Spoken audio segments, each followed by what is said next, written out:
তবে মালিক এই প্রতিষ্ঠানকে আপনি করিয়ে দেন, আপনি আমাদের দ্বারা করিয়ে নেন, আপনি আমাদের এই প্রতিষ্ঠানের খাদেম হিসেবে কবুল করেন। আল্লাহ আল্লাহ নামাজের জন্য লম্বা দোয়া নয়, আজকে আমাদের এই আশা বসাকে আপনি কবুল করেন, আমাদের জীবনের গুনাহ খাতা আপনি মাফ করে দেন, আমাদেরকে নামাজি বানান, মুত্তাকি বানান, পরেজগার বানান, হাজি বানান, গাজী বানান। আল্লাহ আল্লাহ আমার যুবক ভাইগুলো এদের ভেতরটা ঠিক আছে, এদের ঈমান আছে, তাই তো দরদে কষ্টের পয়সা হাত তুলে তুলে দিয়েছে।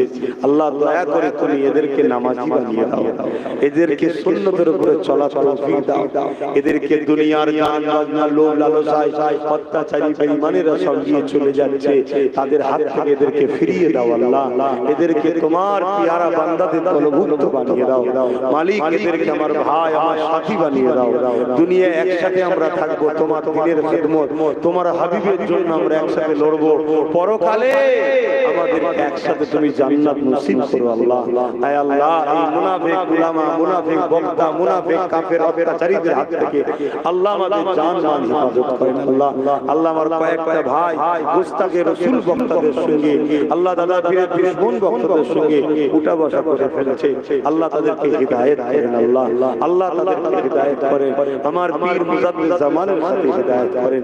মালিক আমিও আপনার কাছে হিদায়াত চাইছি, ভুল থেকে, লোভ থেকে, লালসা থেকে, যে রাস্তায় গেলে আপনি খুশি হবেন সেই রাস্তা থেকে আমি পানাহ চাইছি, হিদায়াত চাইছি। মালিক আপনার প্রেমিক, আপনার হাবিবের গোলাম আমাকে কবুল করুন। আল্লাহ।